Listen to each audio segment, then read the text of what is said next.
Hello students, today we are going to do poem number 2 of 8th class, that is Abu Ben Adim. Abu Ben Adim is a poem, you can just say that is the poem of the love towards God, but it is not in the form of chanting and meditation, it is in the form of love to his mankind, love to the world he has been created. Okay, as from the first four lines we just know the message which is just going to convey in this message, this poem by the poet Leigh Hunt.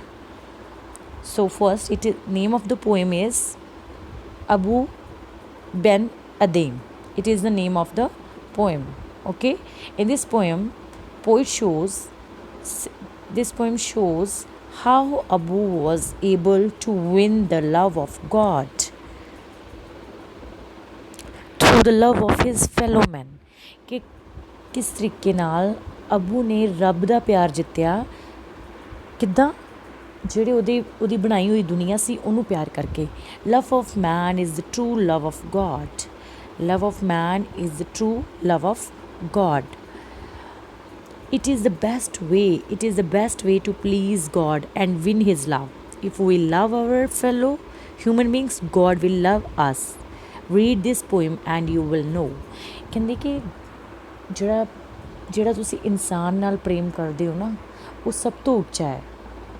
ਠੀਕ ਹੈ, ਇਹ ਬਹੁਤ ਹੀ ਵਧੀਆ ਤਰੀਕਾ ਹੈ ਉਸ ਰੱਬ ਨੂੰ ਖੁਸ਼ ਕਰਨ ਦਾ, ਕਿਉਂਕਿ ਤੁਸੀਂ ਉਸ ਰੱਬ ਦੀ ਬਣਾਈ ਹੋਈ ਦੁਨੀਆ ਨੂੰ ਪ੍ਰੇਮ ਕਰਦੇ ਹੋ, ਪਿਆਰ ਕਰਦੇ ਹੋ, ਅਤੇ ਰੱਬ ਵੀ ਤੁਹਾਡੇ ਤੋਂ ਖੁਸ਼ ਹੁੰਦਾ ਹੈ, ਕਿਉਂਕਿ ਤੁਸੀਂ ਇਸ ਦੁਨੀਆ ਵਿੱਚ ਜਿਹੜੀ ਕਿ ਰੱਬ ਵੱਲੋਂ ਬਣਾਈ ਗਈ ਹੈ ਉਹਦੇ 'ਚ ਤੁਸੀਂ ਪਿਆਰ ਵੰਡ ਰਹੇ ਹੋ, ਮੁਹੱਬਤ ਵੰਡ ਰਹੇ ਹੋ, ਤੁਸੀਂ ਵੈਰ ਨਹੀਂ ਕਰ ਰਹੇ ਕਿਸੇ ਚੀਜ਼ ਨਾਲ ਲੜਾਈ ਨਹੀਂ ਕਰ ਰਹੇ, ਨਫ਼ਰਤ ਨਹੀਂ ਫੈਲਾ ਰਹੇ, ਅਤੇ ਤੁਸੀਂ ਉਸ ਰੱਬ ਨੂੰ ਪਿਆਰੇ ਹੋਗੇ, ਮਤਲਬ ਤੁਹਾਨੂੰ ਰੱਬ ਪਿਆਰ ਕਰੇਗਾ.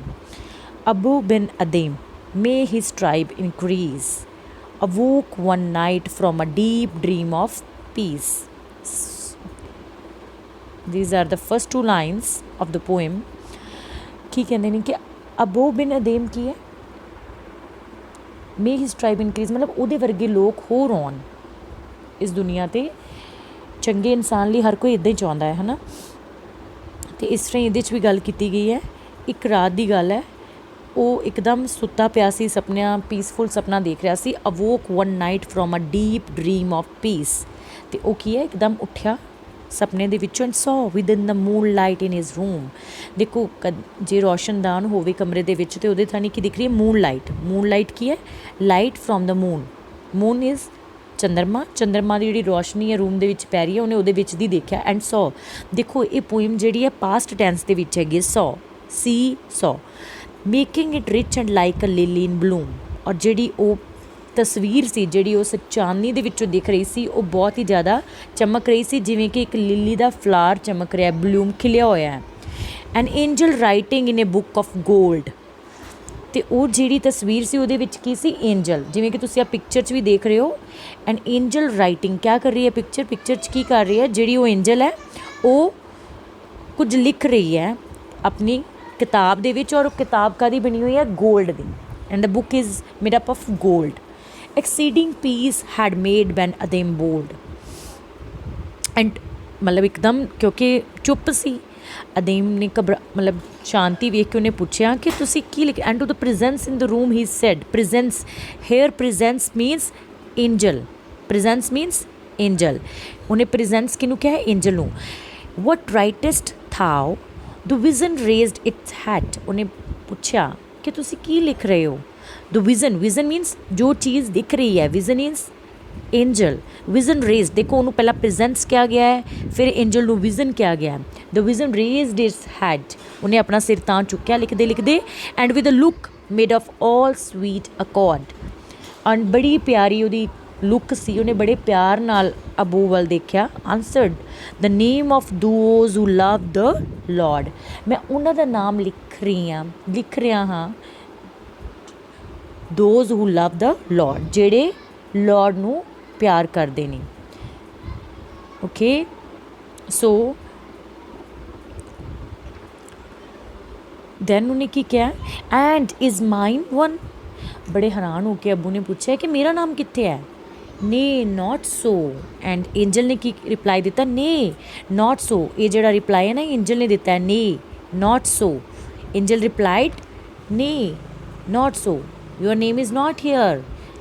अबाउ स्पोक मोर लो, हुण उहदी आवाज़ थोड़ी धीमी हो गई है, बट चीयरली स्टिल, पर फिर उहदे च एकदम जान आ गई है, बहुत खुशी नाल उहने कहा, and said I pray thee then, दी ते दाओ, ਇਹੋ ਜਿਹੇ वर्ड्स ਜਿਹੜੇ ਨੇ ਉਹ ਕਿਹਦੇ ਲਈ ਯੂਜ਼ ਕੀਤੇ ਗਏ ਨੇ, ਗੋਡ ਲਈ। ठीक है, वो कहता है कि I pray thee then write me as one that loves his fellow men. कहता कि मैं उस रब नूं प्रे करांगा कि मेरा नाम उन्हां च लिखे ਜਿਹੜੇ ਉਹਦੇ ਬਣਾਈ ਹੋਈ ਦੁਨੀਆ ਨੂੰ ਪਿਆਰ ਕਰਦੇ ਨੇ, ਆਪਣੇ ਫੈਲੋ ਮੈਨ ਨੂੰ ਪਿਆਰ ਕਰਦੇ ਨੇ। ਠੀਕ ਹੈ, ਦ ਐਂਜਲ ਰੋਟ ਐਂਡ ਵੈਨਿਸ਼ਡ, ਵੈਨਿਸ਼ਡ ਮੀਨਸ ਲੁਕ ਜਾਣਾ, गायब हो जाना, मतलब गवाच जाना।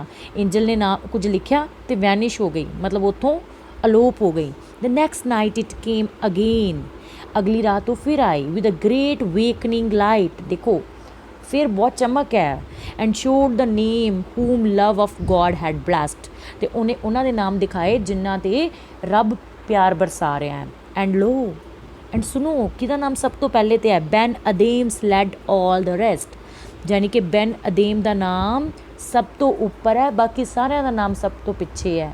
सो इस कविता ਦੇ ਵਿੱਚ ਇਹੀ ਕਿਹਾ ਗਿਆ ਹੈ ਕਿ ਗੋਡ ਉਹਨਾਂ ਨੂੰ ਪਿਆਰ ਕਰਦਾ ਹੈ ਜਿਹੜਾ ਕਿ ਉਸ ਦੀ ਬਣਾਈ ਹੋਈ ਦੁਨੀਆ ਨੂੰ ਪ੍ਰੇਮ ਕਰਦੇ ਨੇ। ਸੋ ਸਾਨੂੰ ਵੀ ਇਸ ਸੰਸਾਰ ਦੇ ਵਿੱਚ ਪਿਆਰ ਹੀ ਫੈਲਾਉਣਾ ਚਾਹੀਦਾ ਹੈ। ਐਂਡ ਇਹਦਾ ਪੋਇਟ ਕੌਣ ਹੈ, what is who is the poet of this poem, ਲੇ ਹੰਟ। ਲੇ hunt is the poet of the this poem. Okay, so student ਆਪਾਂ ਹੁਣ ਇਸ ਦੀ ਬੈਕ ਐਕਸਰਸਾਈਜ਼ ਵੀ ਕਰਦੇ ਹਾਂ ਨੈਕਸਟ ਵੀਡੀਓ ਦੇ ਵਿੱਚ। ਆਈ ਹੋਪ ਕਿ ਤੁਹਾਨੂੰ ਇਹ ਸਮਝ ਆ ਗਈ ਹੋਏਗੀ ਇਹ। Thank you.